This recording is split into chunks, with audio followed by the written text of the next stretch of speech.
She didn't know the dark stains on the mahogany floorboards were fresh when she took the job.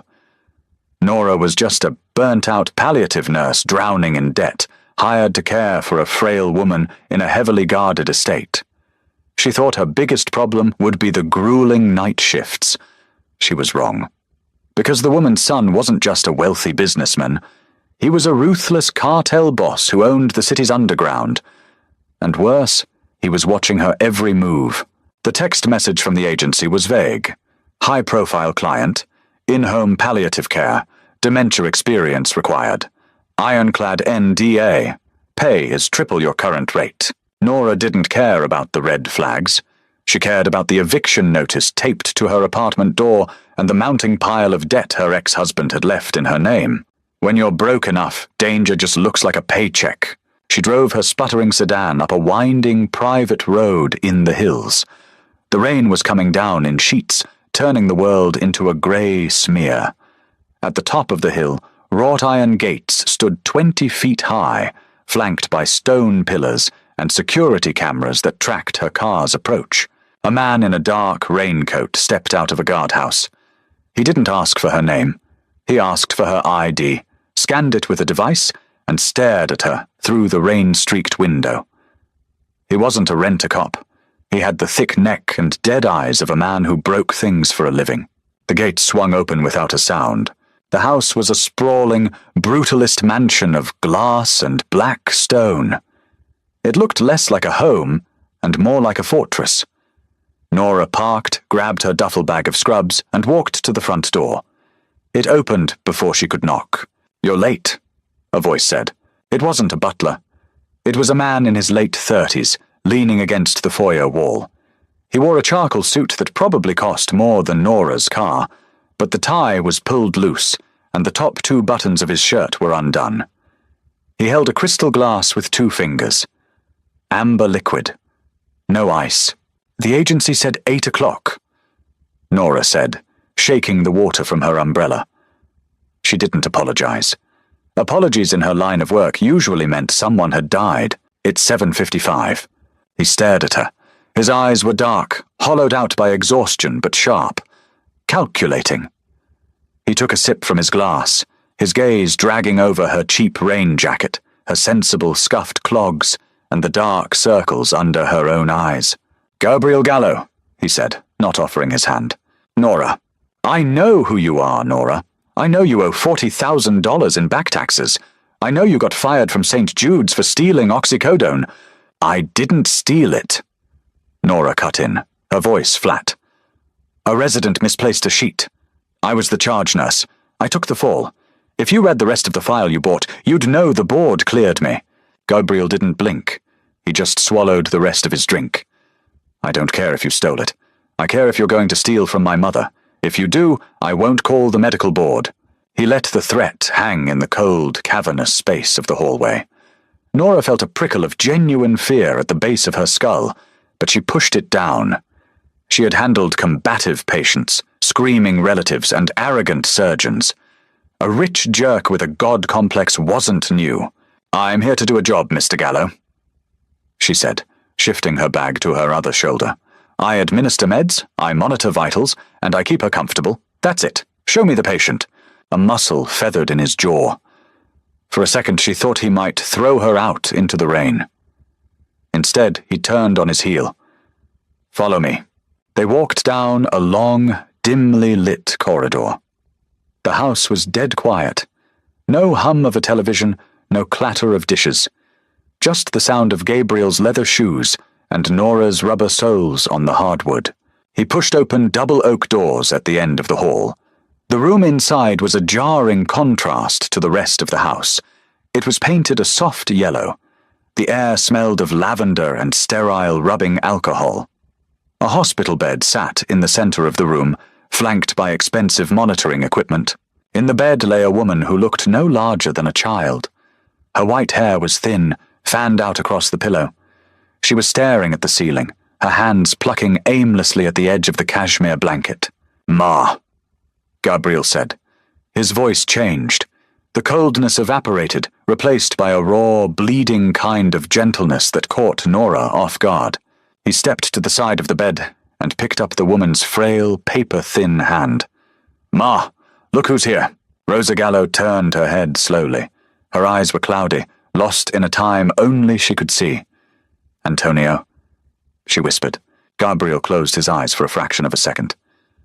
"No, Ma, it's Gabriel. I brought someone to help you out. This is Nora."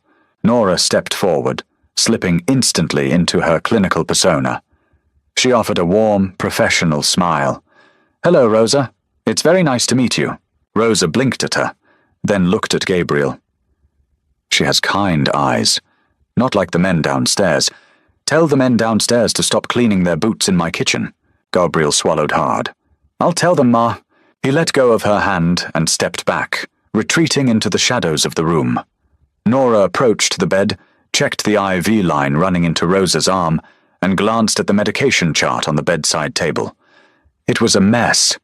Whoever had been doing this before her was sloppy. "She hasn't had her evening Seroquel," Nora noted, reading the chart. "And this line needs to be flushed. It's starting to infiltrate." Gabriel stood in the corner, arms crossed. "Can you fix it?" "It's what you're paying me for."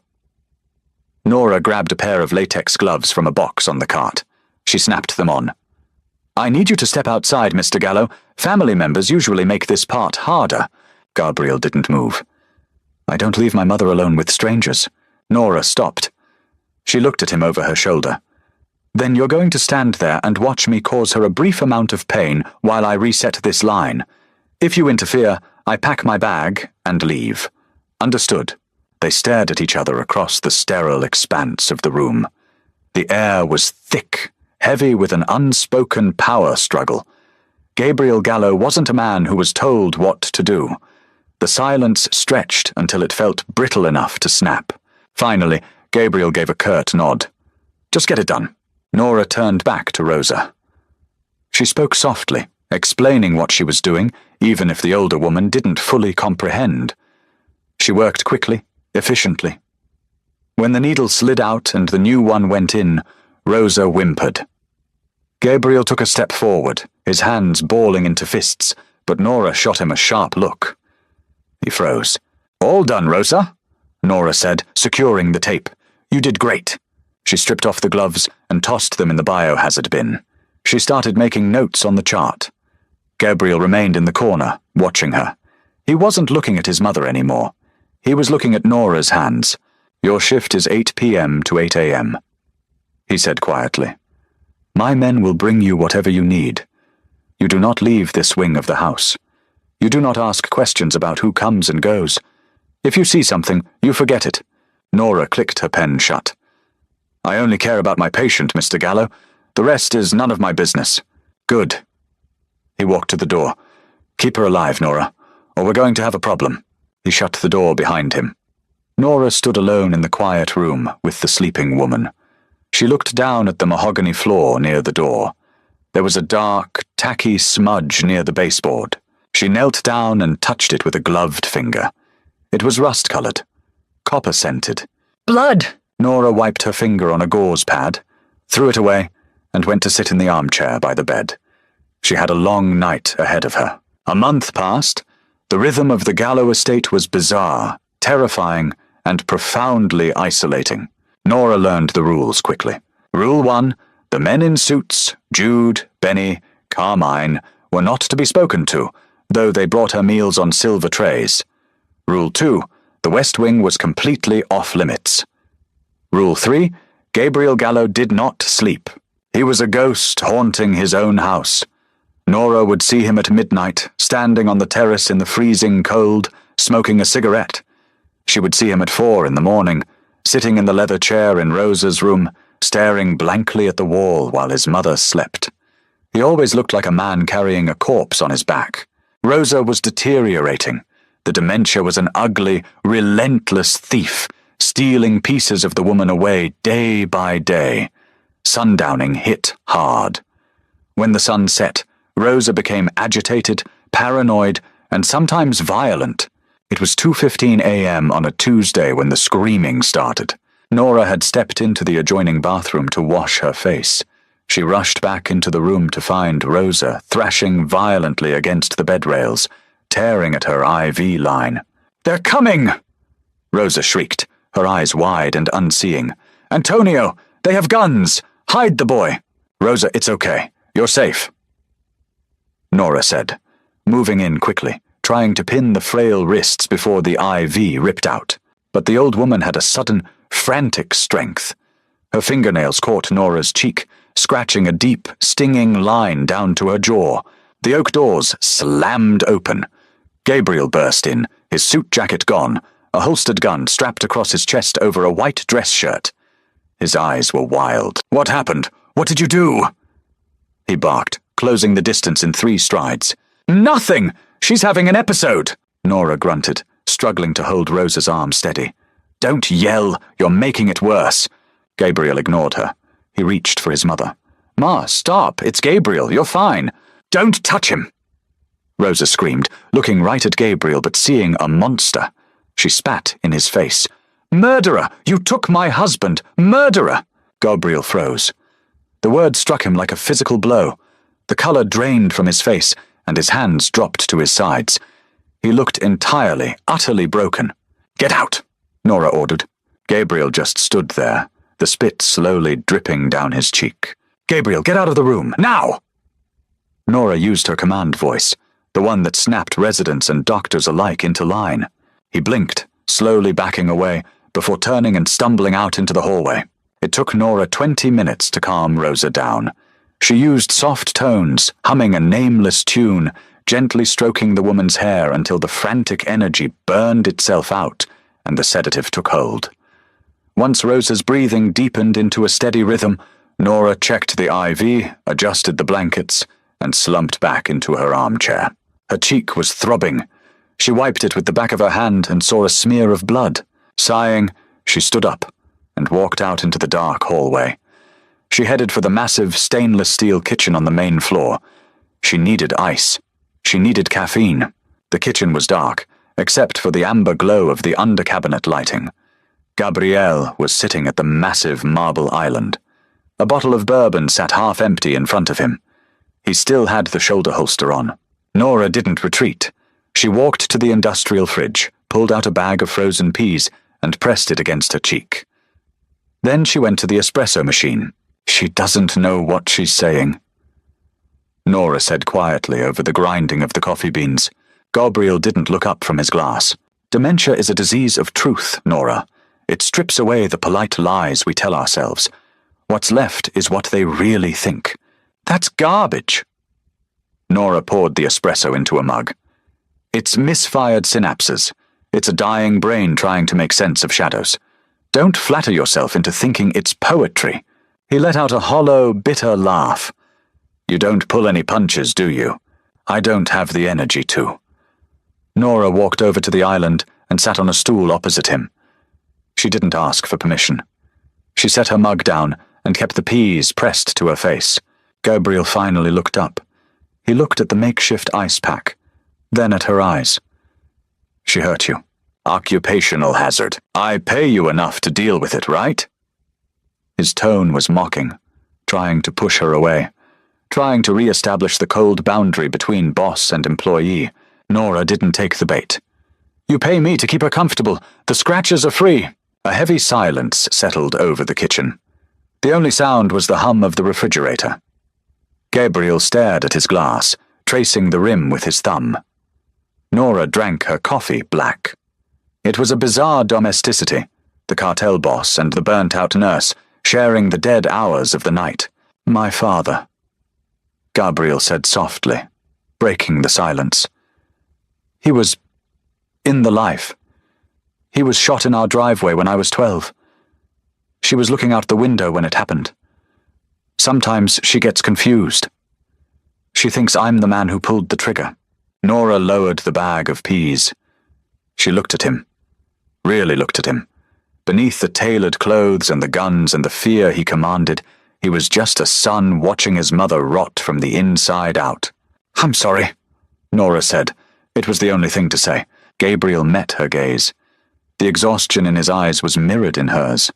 He looked down at her hands, resting on the marble counter. They were red from washing, calloused. Then he looked at her shoes. The cheap clogs were peeling at the seams. He didn't say anything else. He just finished his drink, stood up, and walked out of the kitchen. The next evening, when Nora arrived for her shift, there was a box sitting on the chair in Rose's room. Inside was a pair of high-end custom support nursing shoes. They were exactly her size. There was no note. Nora stared at them for a long time. She hated that they were exactly what she needed. She hated that she put them on.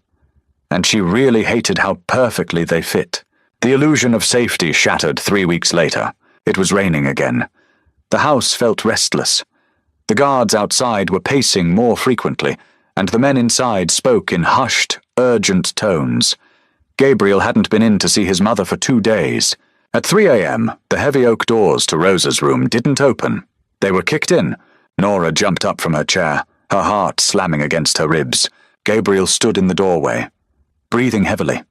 He was physically supporting Jude, the massive guard who usually manned the front gate. Jude's face was ashen, his lips blue. His hands were clamped over his stomach, and dark, thick blood was pouring between his fingers, dripping onto the pristine floorboards. "Clear the table!"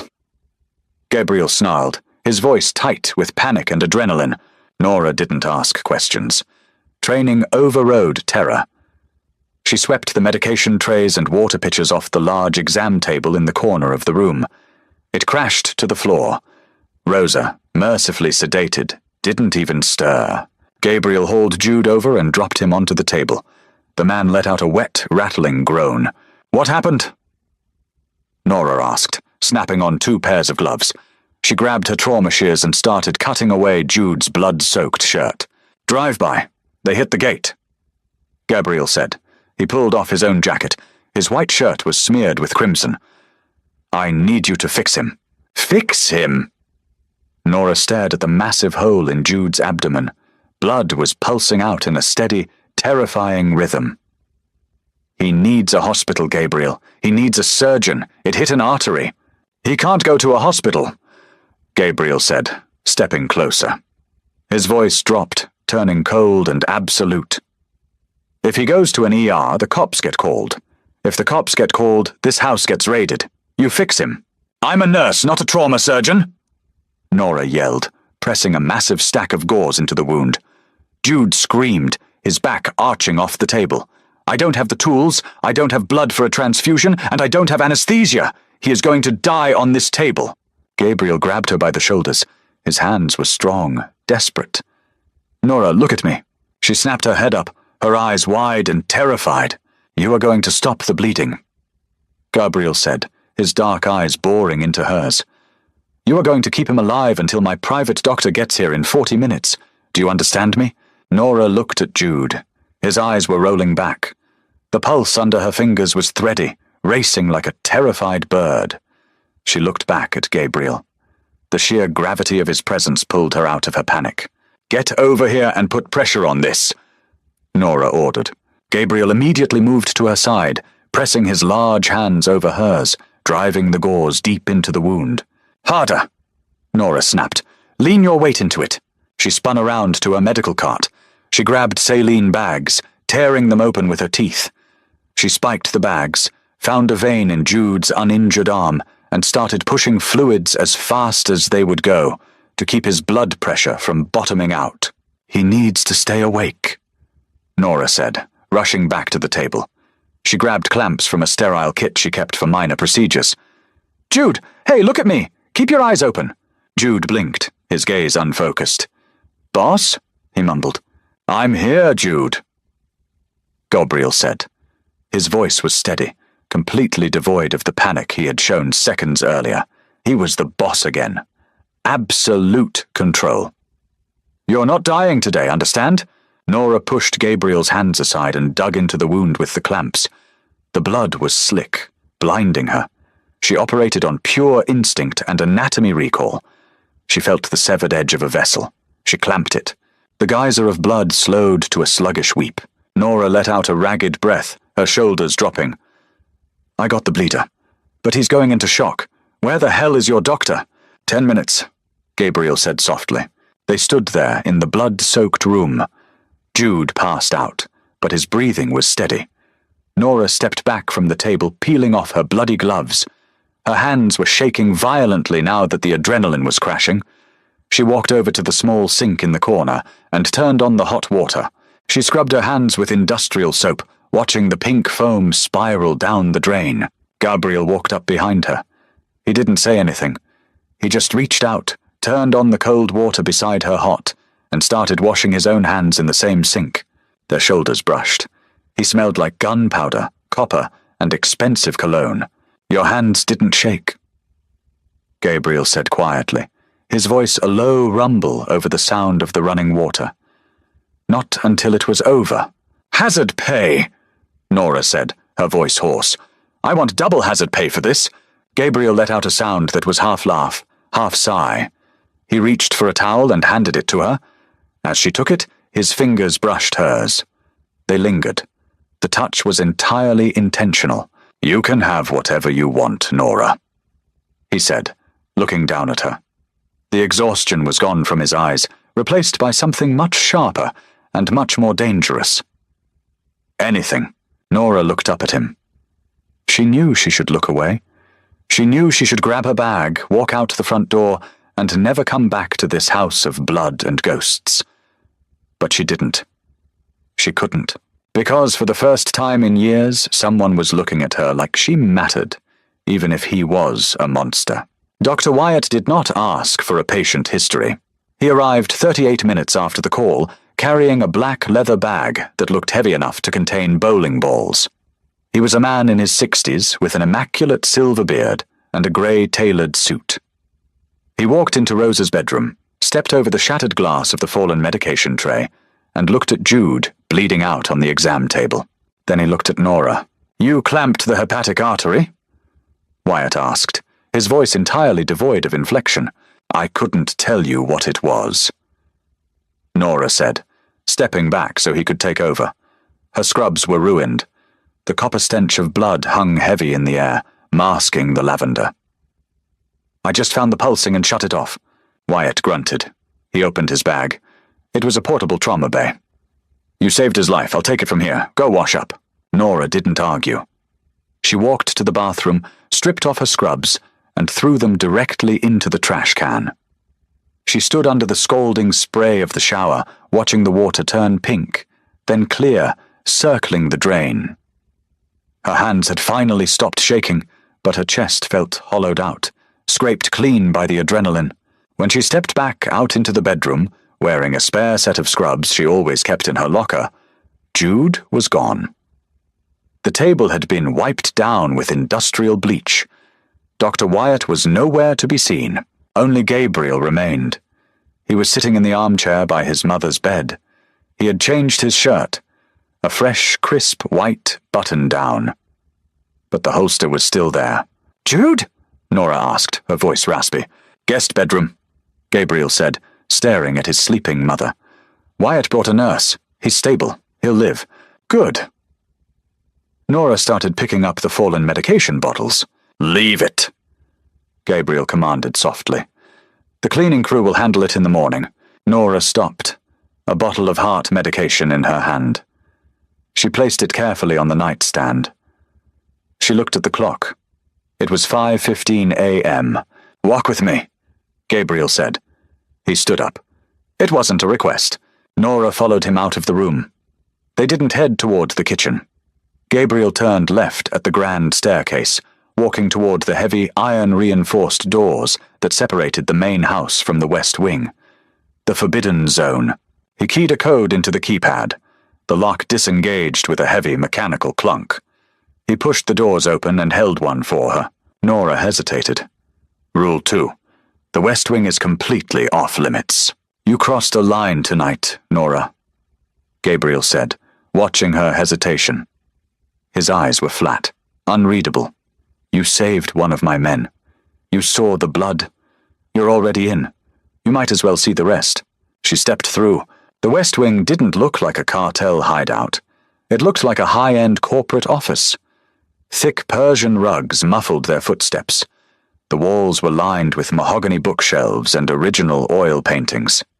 At the end of the hall was Gabriel's office. It was massive.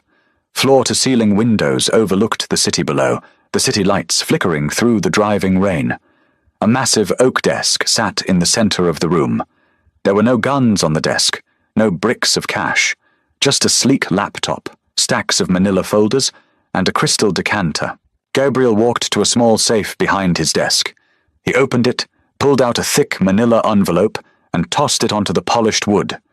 It hit the desk with a heavy thud. "Hazard pay," Gabriel said. "Count it." Nora approached the desk. She opened the flap. Stacks of $100 bills stared back at her. It had to be at least $20,000. Maybe more. "I can't take this," Nora said, dropping the envelope. "I get paid by the agency. The agency pays you a fraction of what you're worth, and you know it." Gabriel poured 2 glasses of scotch from the decanter. He pushed one across the desk toward her. "Take it, Nora. The IRS doesn't care where the money comes from, as long as they get it. And your landlord doesn't care either." Nora looked at the amber liquid in the glass, then at the envelope. She was drowning in debt. This envelope was a lifeline, but it was a lifeline tied to an anchor. "If I take this," Nora said quietly, "does it mean I work for you? Or do I work for the agency?" "You work for me," Gabriel stated. "You always did. The agency was just paperwork." He walked around the desk, stopping 2 feet away from her. He smelled like clean linen and smoke. The exhaustion in his face was a permanent fixture, but beneath it was a raw, coiled energy. "You didn't run tonight," Gabriel said, his voice dropping an octave. Any other nurse would have been screaming for the police. "You clamped a bleeding artery with 0 hesitation. Why?" "Because a man was dying on my table," Nora replied, holding her ground.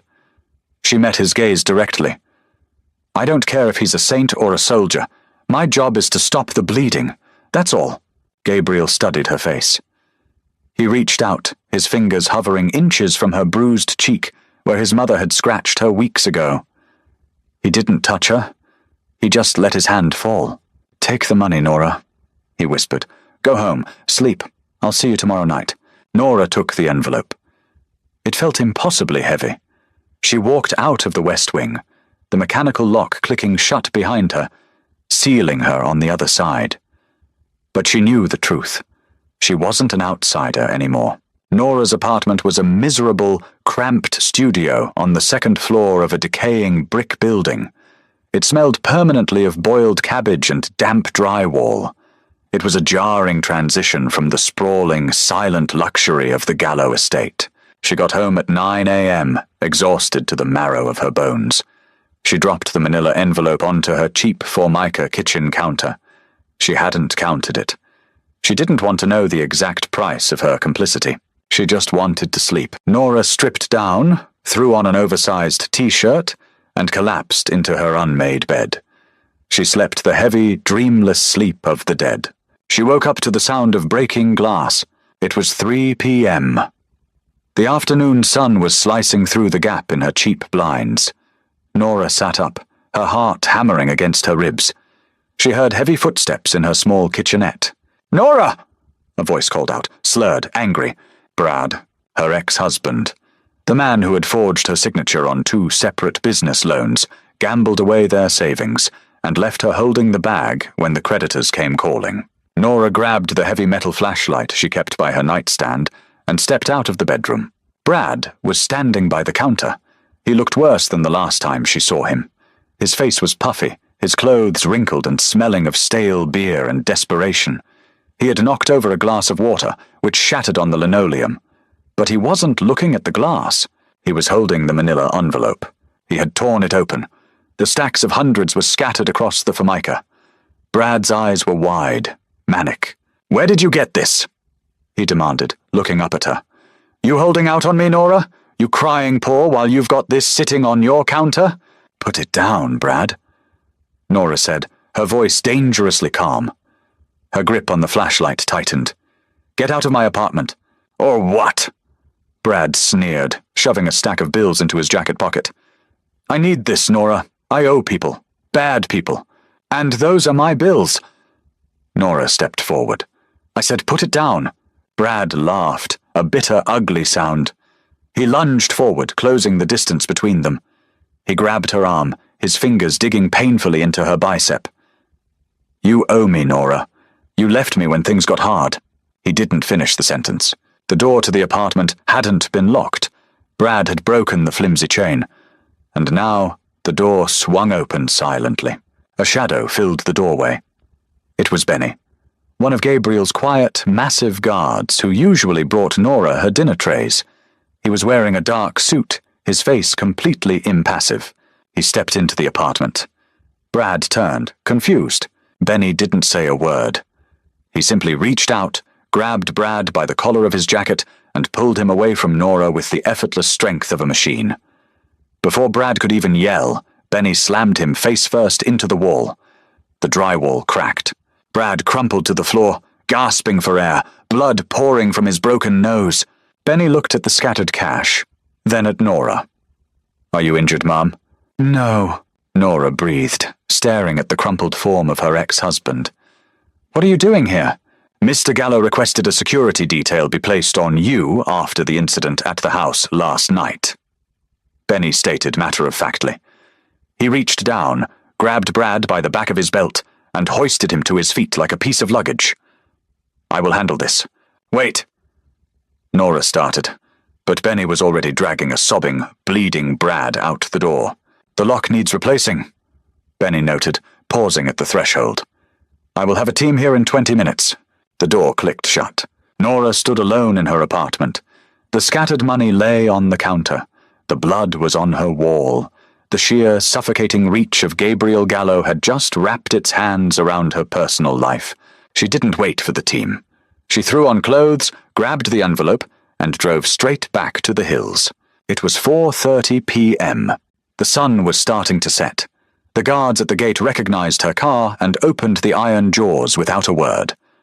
Nora parked, stormed past Jude's replacement at the front door, and marched directly toward the West Wing. She punched in the code she had memorized from the night before. 4927. The lock clicked. She threw the doors open and walked down the plush hall. She burst into Gabriel's office without knocking. Gabriel was sitting at his desk, on the phone. He looked up, mildly surprised, then spoke quietly into the receiver. "I'll call you back." He hung up. Nora marched up to his desk and slammed the manila envelope down. The remaining cash spilled out. "You had me followed!" Nora yelled, her voice echoing in the large room. Gabriel leaned back in his leather chair. He didn't look angry. He looked entirely calm. "I had you protected. There's a difference. I am not your property, Gabriel. I am your employee." Nora was shaking, the anger boiling over, mixing with the lingering adrenaline from the break-in. "You don't get to send your thugs into my home. You don't get to handle my problems. Your problem was stealing from you and bruising your arm," Gabriel said. His eyes flicked to her bicep. Nora looked down. There were already dark, purple finger marks blooming on her skin. Gabriel stood up. The calm vanished, replaced by a cold, terrifying intensity. He walked around the desk and stood in front of her. "You work for me, Nora. That means you are under my protection," Gabriel said, his voice a low rumble. "That man has $200,000 in gambling debts with a crew out of Southside. If they came looking for him, they would have found you." Nora stared at him. The wind knocked out of her sails. "What? I bought his debt this morning," Gabriel stated. "He doesn't owe them anymore. He owes me, which means he will never ever come within 100 yards of you again." Nora felt the floor tilt beneath her.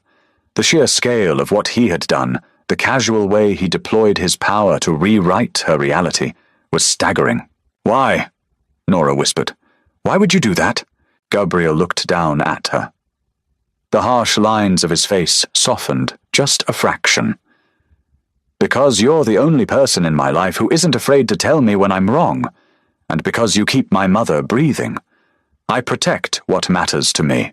He reached out, his thumb gently brushing over the bruising on her arm. His touch was jarringly soft. "Go home, Nora. Your new locks are installed by now. I'll see you at 8. Nora left the money on the desk.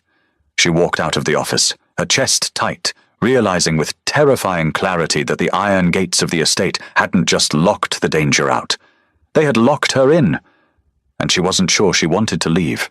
Rosa's decline was steep and sudden. 2 weeks after the drive-by, the brief periods of lucidity vanished entirely. They were replaced by a profound, hollow silence. She stopped eating. The IV fluids were the only things keeping her organs functioning. The scent of lavender in her room was slowly being replaced by the distinct metallic scent of a body shutting down. Nora knew the signs. She had walked this path 100 times with 100 different families, but she had never walked it with Gabriel Gallo. It was 2 a.m. on a Thursday. The house was dead quiet. A heavy fog had rolled in from the coast, pressing against the glass windows of the mansion like a physical weight. Nora was adjusting Rosa's blankets when Gabriel walked in. He looked terrible. The tailored suits were gone. He wore sweatpants and a plain black t-shirt. He hadn't shaved in days. The cartel boss was gone. Only the grieving son remained. He pulled the leather chair up to the side of the bed and sat down heavily. He reached out and took his mother's hand. "Ma?" he whispered. Rosa didn't move. Her breathing was shallow, a faint rattling sound accompanying each exhale. Gabriel dropped his head, resting his forehead against the mattress. His shoulders shook just once. A silent, violent tremor. Nora stood by the medical cart, watching him. Her professional boundary, the invisible wall she built between herself and the families of the dying, was crumbling. "Her vitals are dropping, Gabriel," Nora said softly, breaking the silence. "Her blood pressure is 70/40. It won't be long." Gabriel didn't look up. "How long?" "Days. Maybe hours. It's impossible to tell, but she isn't in pain." Gabriel slowly lifted his head. He looked at his mother's frail, sunken face. Then he looked at Nora. His eyes were red-rimmed, stripped of all their usual armor. "I built all this." Gabriel gestured vaguely to the opulent room, the fortress outside. "I killed men. I bought politicians. I built an empire so she would never have to be afraid again. So no one could ever hurt her like they hurt my father." He let out a broken laugh. "And I can't do a damn thing about this. I have all the power in the world, and I can't buy her one more day." Nora walked around the bed. She didn't offer empty platitudes. She didn't tell him it was God's plan, or that his mother was going to a better place. She gave him the only thing that actually mattered in the dark. The truth. "No, you can't," Nora said, standing beside his chair. "Power doesn't matter here. Money doesn't matter. The only thing that matters is that you're here, that she isn't alone." Gabriel stood up. The sudden movement was jarring. He turned to face Nora. He was so close she could feel the heat radiating from him. "I'm always alone, Nora," he said, his voice cracking. He didn't step back. The air in the room suddenly felt incredibly thin. Nora looked up into his eyes, seeing the raw, bleeding grief, the crushing isolation of a man who lived his life surrounded by people he paid to be there. Nora reached up. She didn't overthink it.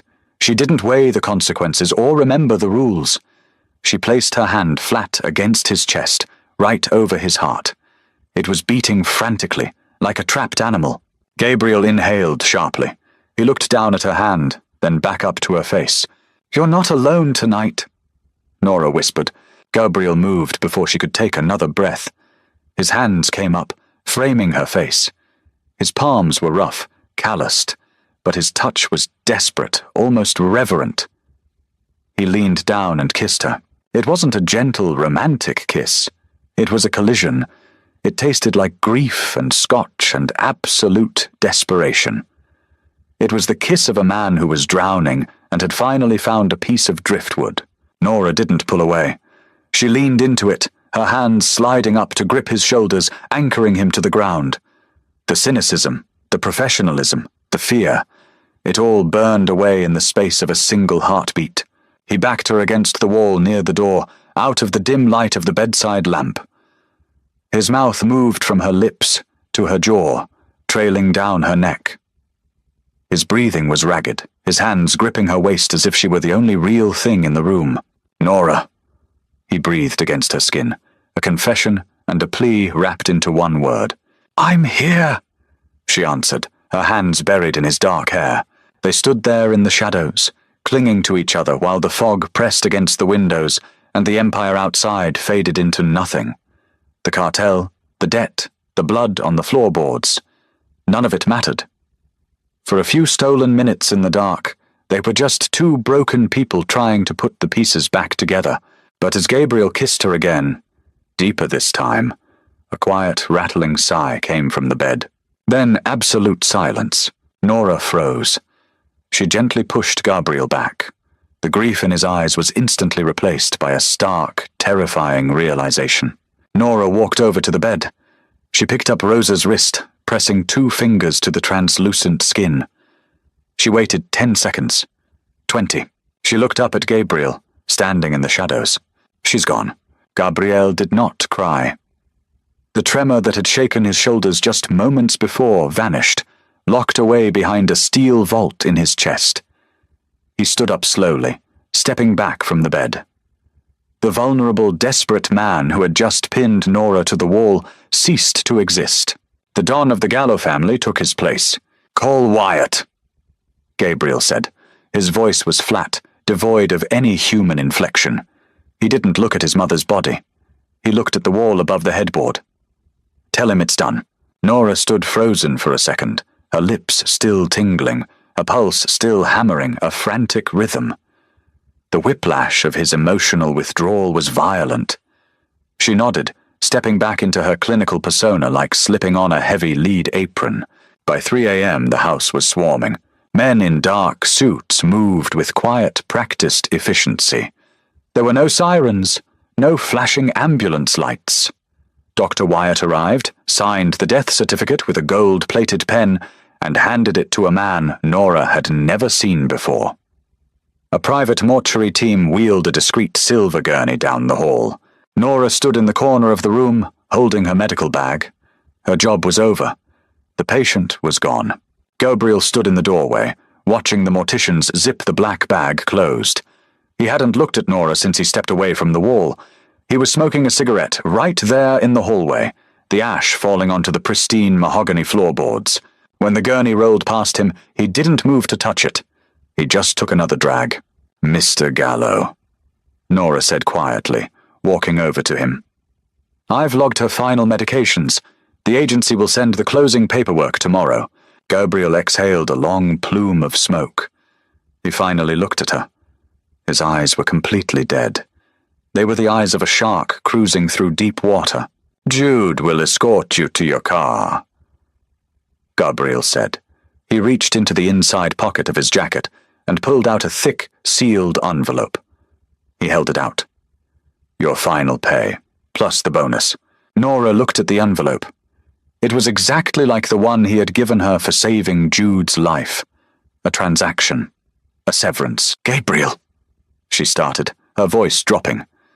She reached out, wanting to touch his arm, wanting to find the man who had kissed her in the dark. He stepped back. The movement was small, but it felt like a door slamming in her face. "Thank you for your service, Nora. Do not come back to this house." He turned on his heel and walked away, disappearing into the shadows of the West Wing. Nora stood alone in the hallway. Jude, pale but standing upright, appeared a few moments later. He gestured toward the front door. "I'll walk you out, Mum." Nora drove down the winding hill in silence. The fog was thick, swallowing the rear-view mirror. She threw the envelope onto the passenger seat. She didn't cry. She just felt an overwhelming, suffocating hollow in her chest. 3 days later, the rain finally stopped, replaced by a biting, bitter cold. Nora didn't get invited to the funeral. She found the details by scrolling through local obituaries. A private mass at St. Jude's Cathedral, followed by a burial at the Holy Cross Cemetery. She went anyway. She parked her cheap sedan a quarter-mile away and walked through the manicured grounds of the cemetery. She wore a plain black wool coat and kept her distance, standing under the shadow of a massive oak tree on a small ridge overlooking the gravesite. The funeral was massive. A fleet of black SUVs lined the narrow cemetery roads. There were easily 200 people standing around the open grave. Politicians, police captains, and men with thick necks and tailored suits. Gabriel stood at the front. He wore a heavy black overcoat. He looked like carved granite. From her vantage point, Nora watched the proceedings.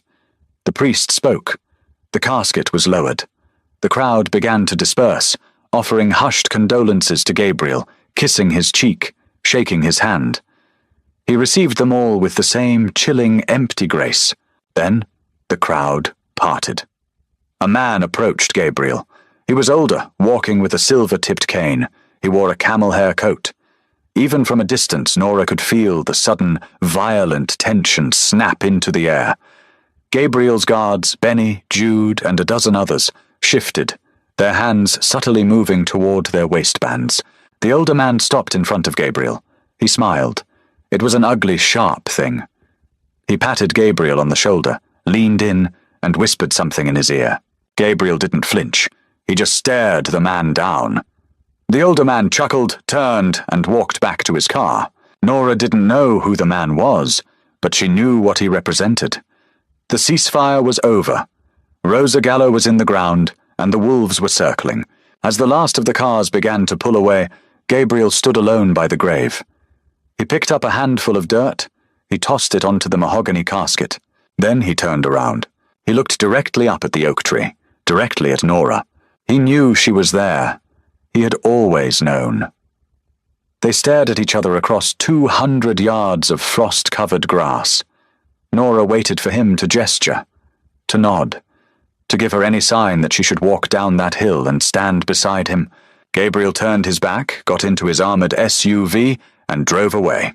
The agency fired her the next morning. "Breach of contract?" the director said, sliding a piece of paper across her desk. "The Gallo family paid out your contract in full, plus a massive non-disclosure settlement. But they requested you be removed from the active roster, effective immediately." Nora signed the paper without reading it. She walked out of the agency and into the grey afternoon. She had money now. The envelope Gabriel had given her that night, combined with the settlement, was enough to pay off Brad's remaining debts, cover her back taxes, and buy a house in the suburbs in cash. She was free. It felt like a prison sentence. She spent the next week packing up her apartment. She bought a one-way ticket to Seattle, a fresh start. The boxes were stacked by the door. The flight was at 6 a.m. the next day. It was 9 p.m. when she realized she was out of packing tape. Nora threw on a jacket and walked down the stairwell of her decaying apartment building. The streetlights outside were flickering, casting long, jaundiced shadows across the wet pavement. The corner bodega was only 2 blocks away. She made it exactly 1 block. A black panel van slid to a stop at the curb, its tires hissing against the wet asphalt. The side door slid open before the vehicle even fully stopped. 2 men jumped out. They didn't wear suits. They wore dark hoodies, jeans, and heavy boots. Nora's instincts flared. She didn't scream. She pivoted, digging her boots into the pavement, and bolted toward the alleyway to her left. She was fast, but they were prepared. A third man stepped out from the shadows of the alley, blocking her path. He grabbed her by the front of her jacket. "Easy, nurse," he grunted, slamming her backward into the brick wall of the building. The breath left her lungs in a violent rush. Nora didn't panic. Her mind went clinically cold, the same way it did when a patient crashed. She looked at the man holding her. He had a jagged scar running up the side of his neck.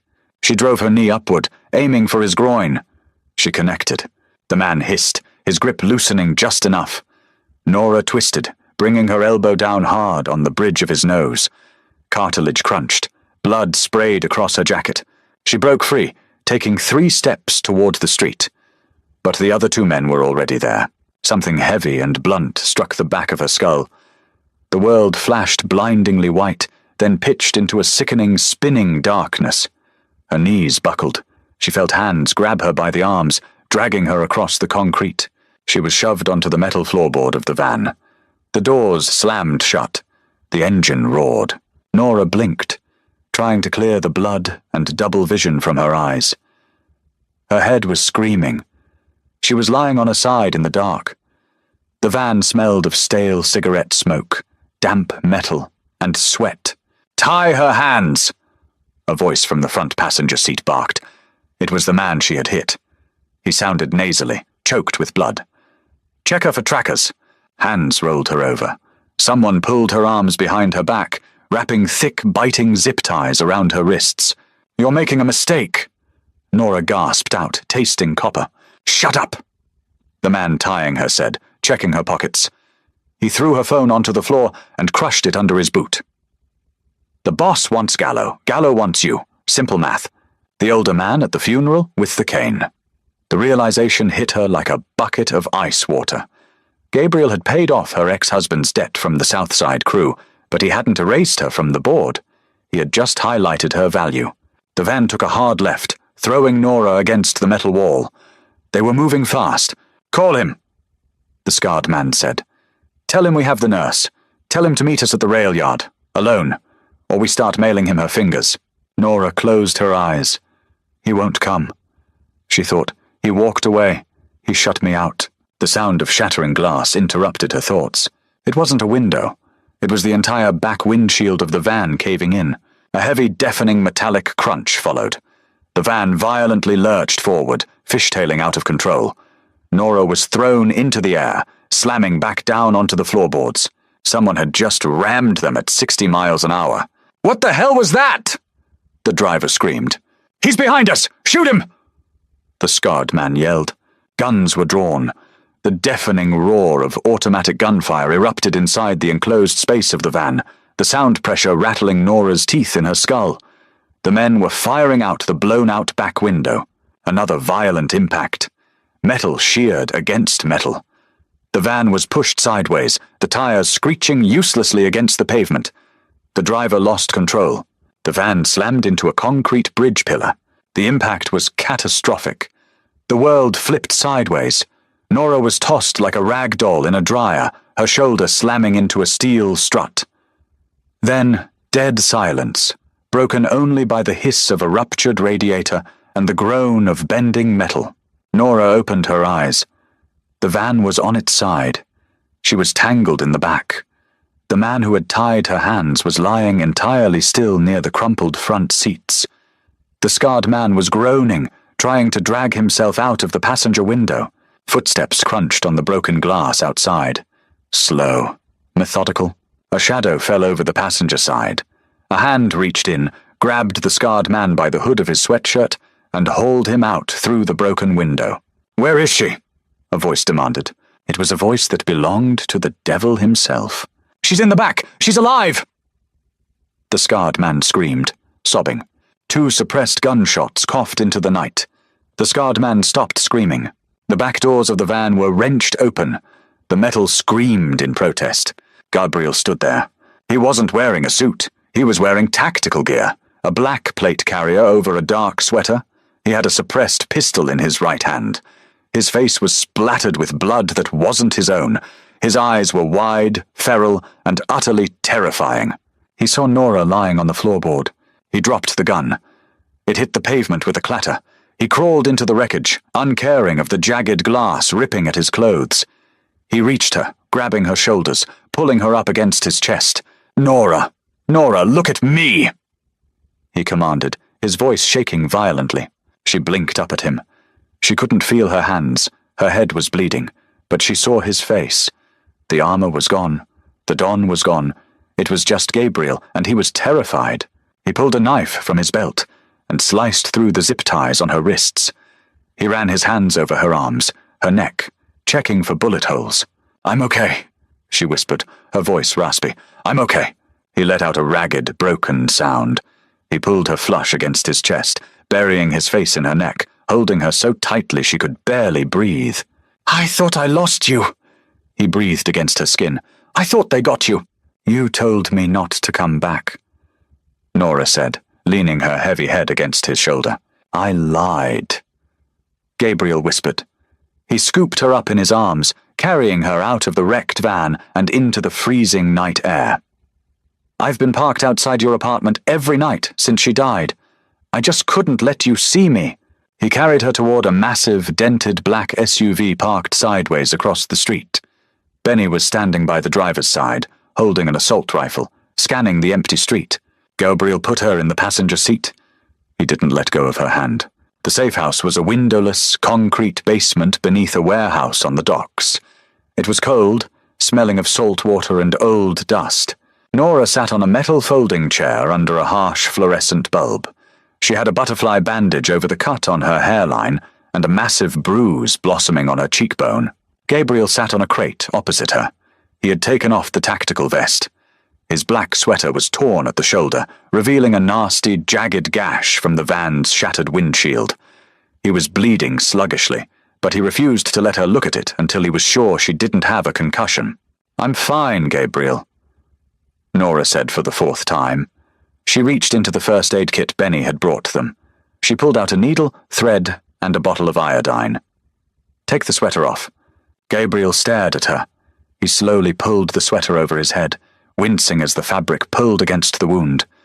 His chest was covered in old scars, knife wounds, burn marks, the roadmap of a violent life. Nora stood up, moved between his knees, and started cleaning the cut on his shoulder with an iodine-soaked gauze pad. He hissed at the sting, his hands gripping her hips to steady himself. "The man with the cane," Nora said quietly, threading the needle. "Who is he?" "Sal Marcano," Gabriel said, looking at her collarbone.